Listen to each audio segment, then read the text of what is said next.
Hi, I'm Daniel Lucas, and welcome to Book 101 Review. Book 101 is all about the books that I read for the last 40 years, and today I have a special guest. He's the author of the book Live Like a Guide Dog, True Stories from a Blind Man and His Dogs. No other than Mr. Michael Hingson. Welcome to Book 101, Mr. Mike, and can you please introduce more about yourself? Sure. So I am Mike Hingson. I have been blind my entire life. I've been pretty visible because I was in the World Trade Center on September 11th, and I survived um, with my guide dog at the time, Roselle. And ever since the media had gotten my story and wanted to publish a lot about it, which they did, and then people started calling and saying, "Gee, would you allow us to hire you to come and tell us what we should learn from September 11th, the lessons we should learn, what should we learn about leadership, and what other things do you have to tell us?" And so I've been a keynote speaker for the last 23 plus years. I am now using my eighth guide dog, Alamo. In 2011, we published my first book, which I wrote with a lady named Susie Flory. That is called Thunderdog, the story of a blind man, his guide dog, and the triumph of trust at ground zero. And that became a #1 New York Times best-selling book. Larry King wrote the foreword for it, which we were very blessed about. We wrote a children's book with a lady named Jeanette Hanscom at the end of 2013. It was published. But then when the pandemic began, I realized that although I've been talking a lot about the whole issue of escaping and being focused and not panicking, I've not taught people how they can learn to control fear, because in reality, you can. When things happen to us, we become so fearful, we become so afraid, and we don't know what to do because we're, as I would put it, blinded or paralyzed by fear. And the result is that we just freeze. The fact is, fear is something that you can control. You can learn to use it as a powerful tool to help you and keep you focused, which is what I had learned and done on September 11th, but really didn't think about it. It was a mindset, and it clicked in on September 11th, and all went well. It was many years before I realized all of that. But then when the pandemic began, as I said, I realized I hadn't taught people how to do that. So I began writing a book about it with a lady named Carrie Wyatt Kent. And last year, in August of 2024, Live Like a Guide Dog, True Stories from a Blind Man, His Guide Dogs, and the Triumph of Trust. I'm sorry, Live Like a Guide Dog, True Stories from a Blind Man, His Dogs, and His Dogs, about um, being brave, overcoming adversity, and moving forward in faith, was published. So it is now out there. That is my third book, and it is available for people to be able to get and read. And I hope they will and learn that you can control fear. And we can talk about all sorts of lessons that I learned and that we talk about in the book. But that's a little bit about me. Mr. Michael Hingson, thank you so much for sharing your talents to the world. Hoping for more empowering books like this. So, what inspired you to write Live Like a Guide Dog? The best thing I can say is I realized that I wasn't teaching people how to deal with fear, and I wanted to. And it's not like it's magic. It's not like it's hard. It does take work. Um, we're afraid of so many things in our lives. And what we never learn, we don't seem to learn, is that in reality, we should just focus on the things over which we really have control. We don't do that. We want to fix everything. We want to control everything. We don't have control over everything. We have control over things that directly affect us, but we don't have control over all the rest. We still worry about it, and that creates fear. Uh, We what if everything to death, and we need to learn not to do that. We need to learn how to focus our lives on what we can do and let the rest alone. And that's something I even learned in the World Trade Center. Focus on what you can control and don't worry about the rest, because all it'll do is drive you crazy. And so Yes. that's what we worry about, and that's what we've got to stop doing. So I wrote Live Like a Guide Dog using lessons I learned from my various dogs. So for example, after September 11th, I contacted the school where I got my dog and I asked them, how is that how is the World Trade Center going to affect Roselle? And the veterinarian said, well, was Roselle really threatened directly in any way? And I said, no, she wasn't. He said, then there's your answer. Dogs don't do what if. Dogs live in the moment. And the reality is we should learn to live more in the moment.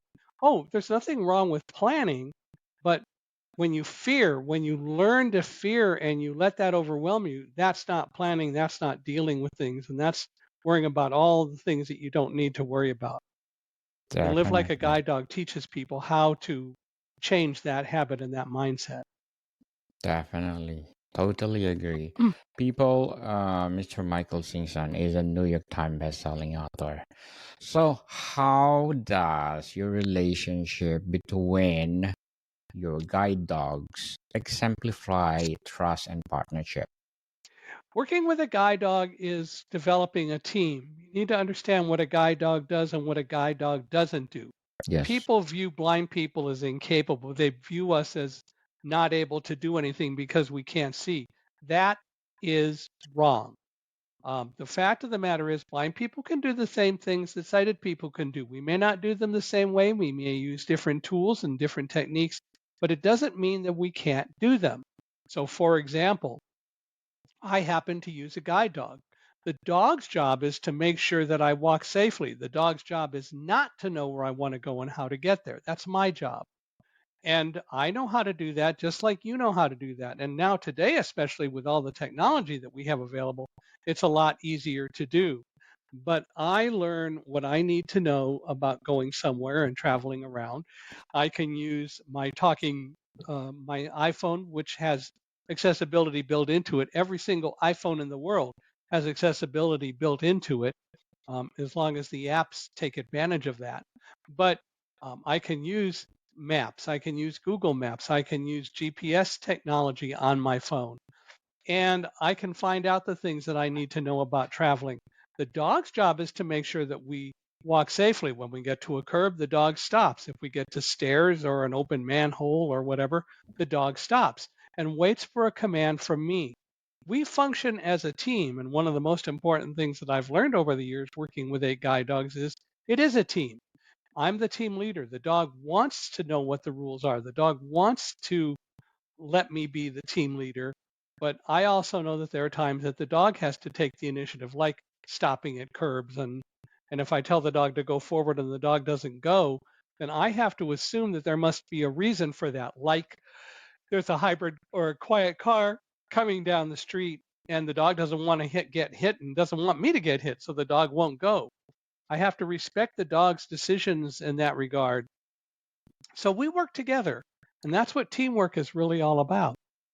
definitely. So, what specific challenges did you face as a blind person, and how do the guide dogs help overcome them? Well, the biggest challenge I face is that people don't understand that blindness isn't the problem.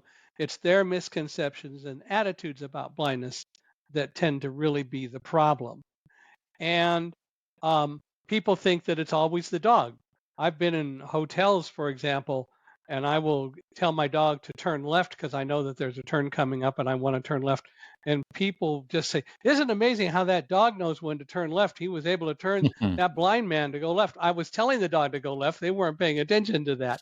But but the fact is that people don't understand that we have different techniques, but we can do the same thing. Eyesight is not the only game in town. Let me put it another way. In 1878, Thomas Edison invented the electric light bulb. So Yes. what is the light bulb? The light bulb is a way to give you light on demand so that you can see in the dark. But if the lights go out, if there's a power failure or whatever and you don't immediately have a light source available, you are in the dark and you're not capable or you generally aren't capable of functioning because you can't see what to do or where to go.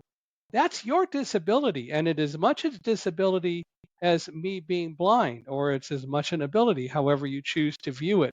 But the fact of the matter is, because we have so much light on demand from electric lights and so on, your disability is mostly covered up, whereas mine is not.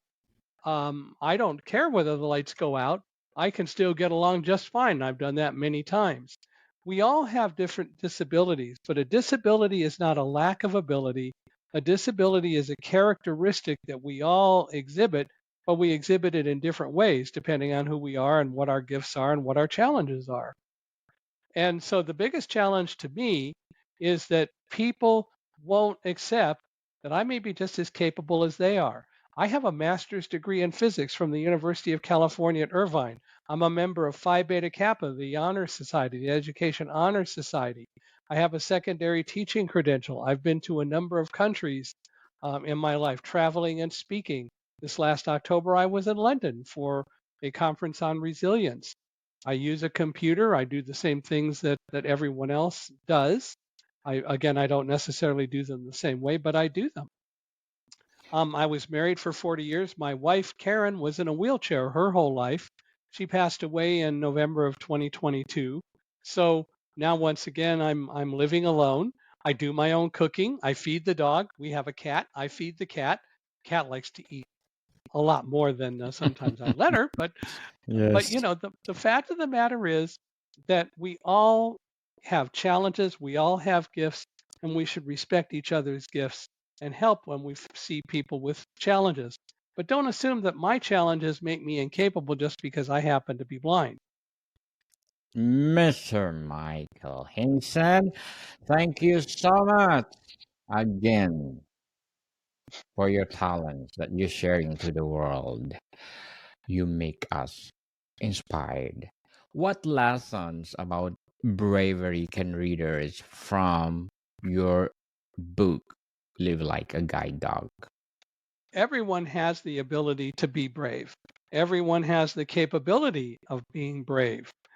Everyone has the ability to learn to control fear, but we have to exercise our minds and teach our minds to do that. So, for example, at the end of every day, one of the things that I think people should do is take a few moments as they're getting ready to fall asleep and just reflect on what happened today. What worked? What didn't work? Why didn't it work? What can I do about it? If I can do anything about it. And if I can't do anything about it, then don't worry about it. You need to recognize you can't do something about that, so drop it. Otherwise, it's just going to eat at you. But you can learn how to deal with the things that maybe gave you a challenge in the course of the day. And you can even ask yourself, why was I afraid of that? I don't believe in the concept of failure. I believe that sometimes things don't work because we didn't do something right, perhaps. But failure really is an end, and it's not true.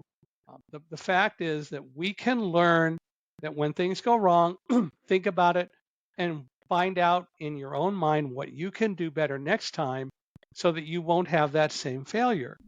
I love to tell people that contrary to thinking you're your own worst critic when you're abusing yourself because you don't do something right or whatever, realize that in reality, what you are is your own best teacher. You can teach yourself if you take the time to stop, reflect, think back, and look at everything that happens to you and use that time to understand what you need to do to make it better next time. And if you work at that daily, if you work at that all the time, you'll find that it won't be too long before you won't be nearly as fearful and you'll be able to figure things out a lot more effectively than you did before. 100% agree. Mr. Michael, so what are some of the most memorable or life changing moments shared between you and your guide dogs? Well, certainly one is the World Trade Center, and the fact that Roselle and I worked so well together.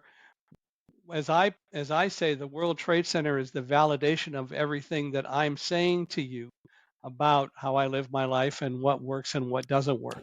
People say to me all the time, well, they ask me, well, did you know what happened in the World Trade Center? And I said, not while we were in the building and going downstairs, and they would say, "Well, of course you didn't know because you couldn't see it." That's the stupid thing that people say. Why?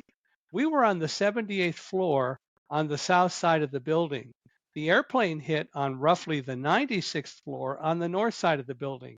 The last time I checked, no one knew how to see through 18 floors of steel and concrete and rebar and so on.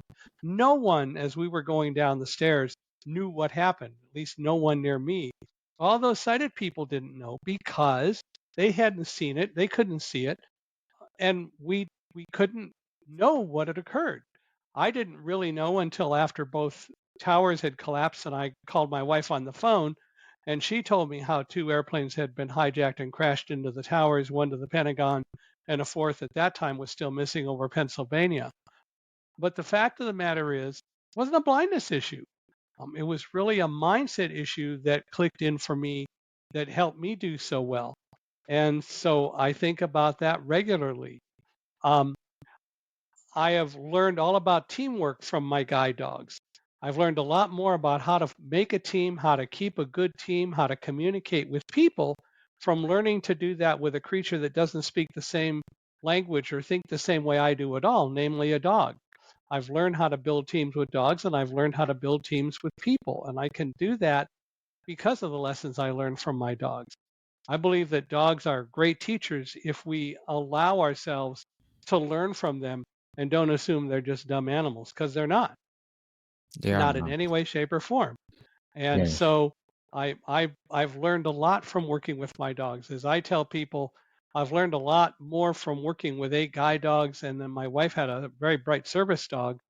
I've learned more from working with all of those dogs and learning from those dogs than I ever learned from Brian Tracy, Ken Blanchard, all of those people, all of the motivational people, and so on. Because with the dog, it's real, and what you see is what you get. Tony Robbins, the same way. I learn a lot more from my dogs than I've learned from all those people. Certainly. I think dogs, or not I think, for sure they have higher emotional intelligence than people right now. So, Mr. Michael, how does the book highlight the emotional bond between humans and animals? Well, everything in the book is all about the emotional bond that we develop. Dogs, I do believe, love unconditionally, but I do not believe that dogs trust unconditionally. But the difference between dogs and people is that unless a dog has been incredibly abused by someone, which doesn't happen fortunately often, if a dog is just treated reasonably well, the dog will be more open to trust than people. People are always wondering, well, what's the hidden agenda? What's this person going to do to me if I trust them? We don't tend to be open to trust anymore. Rather than saying, I'd like to trust you, earn my trust, just like I want you to earn my trust. And that's what happens with dogs. When I work with each guide dog, we have to start at the beginning and build up a teaming relationship. And I think it takes a good year to build that relationship. But I've been able to do it with 8 guide dogs. And I believe that that has taught me how to do it better with people as well. Yes. So the bottom line is that trust is extremely important, and we should be more open to trust. I'm not saying that we trust people necessarily absolutely right from the outset, but we should be open to trust and convey that we want to develop a trusting relationship. And if people do that, great. Um, and if somebody betrays our trust, then we have to move on from that. But by the same token, don't let it close you to the idea of trust, which is something we do way too often. Yes, move on and let it go, people. Like the dog. So, Mr. Mike, what would be your advice for those people out there who want to write their novel, their stories? My Or advice is to do it. The fact is, I think everyone has a story to tell. I have a podcast. It's called Unstoppable Mindset, where inclusion, diversity, and the unexpected meet. And the purpose of the podcast is to give people the opportunity to tell their stories, to come on and we talk about their lives. I want them to talk about the things that they want to talk about, and I have a way to learn that from them. and they come on the podcast. And when they do, what we do is we talk about their stories. We learn what things they did that are unstoppable and how they're unstoppable. We learn how they have overcome adversity, how they've adapted and worked in the world. And so we just published, or we're publishing tomorrow, episode 305. We started it in August of 2021, and in like August of 2022, we started doing two episodes a week, and it's a lot of fun. It's available anywhere podcasts are available, and as well as on YouTube. Have a lot of fun with it, and Yes. I think that I've learned a lot. And as I tell people, if I'm not learning at least as much as listeners, then I'm not doing my job well. We only have one rule on the podcast: that you cannot come on the podcast if you don't obey this rule, and that is you got to have fun. And Yes. as long as you're Fun, going to have fun, fun. it's a good thing. Yeah, that's the only rule. Fun, fun, fun under the sun, as That's they it. said. So we're So, always looking for guests. If you want to be a guest, I'd love to talk with you about it. But anyone else who wants to come on, it's Unstoppable Mindset. You can go to Michael Hingson, MichaelHingson.com/podcast, and there's a contact form there. I'd love to hear from you. definitely. Let's support Mr. Michael Hingson. So, Mr. Michael, what will be your short-term and long-term goals in writing and podcasting and any activities that you're doing right now? Well, and as I said, I am still and mostly do a lot of public speaking. My goal is to inspire people, to teach people, to show them that disability isn't a lack of ability and that we all have gifts and that we should all respect each other's gifts. That's one of my major goals. Um, I want to meet more people, get more people on the podcast, and have fun with them on the podcast, um, and learn from them. I want to always work at learning. I think that's very important. So, as I said, I want to learn at least as much as those who listen to the podcast. Definitely. So, Mr. Michael, I'm inviting you again to come back on Book 101 Review, and let's talk about your first book if you are interested. We could come back and talk about Thunderdog, sure. Yes, please. So, how does the book Live Like a Dog celebrate the intelligence and dedication of guide dogs? It's all about that. It celebrates the intelligence of dogs and the things that dogs get that we don't get, like not doing what if all the time, Yes. living in the moment, analyzing and moving forward. And and the book tells my stories with all 8 of my guide dogs, so people will learn a lot about how I've used guide dogs since 1964, and all the fun and the wonderful adventures and stories that we've had together. And I think that's very important. Dogs are wonderful creatures to have around. Yes. I hope all people right now living at the moment, for sure, there is no problem. they Right. they let it go very fast, just like the dog. Let it go, people, Let it and go. live with the Yep. moment. So to wrap up our discussion, Mr. Michael, what lasting impact did you hope the book will have on readers regarding disability awareness and animal companionship? Well, I hope that the most important impact is that people will learn how to control fear and not be so afraid in their lives. And they can use the lessons that I learned with 8 guide dogs and my wife's service dog, Fantasia, to do that.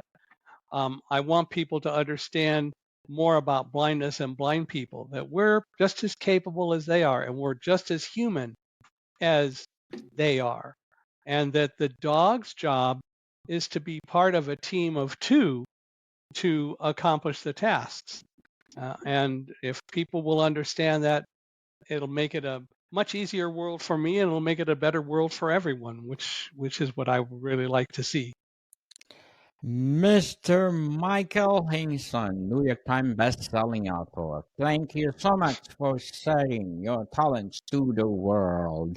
And we are looking for more and more empowering books like this. So can you please invite our listeners to support all your books? Sure. Again, they can go to michaelhingson.com they can go to michaelhingson.com/podcast. And I hope that they will want to come on as guests. If they are interested in finding out a way for me to come and speak to them, they can email me at speaker@michaelhingson, michaelhingson.com. And I'd love to talk with them about that as well. And again, I'd love to invite you on the podcast. So if you'd like to do that, we can set that up. Definitely, I will come and talk about everything under the sun. Oh, good. So, And on the other side of the sun as well. yes, of course. Mr. Michael, we inspired of what you're doing. I hope you will continue doing it and to inspire billions of people on earth. Thank you. I hope so. So, Mr. Mike Kinson, thank you so much for your time. Thank you very much for having us. Modicom people, see you soon.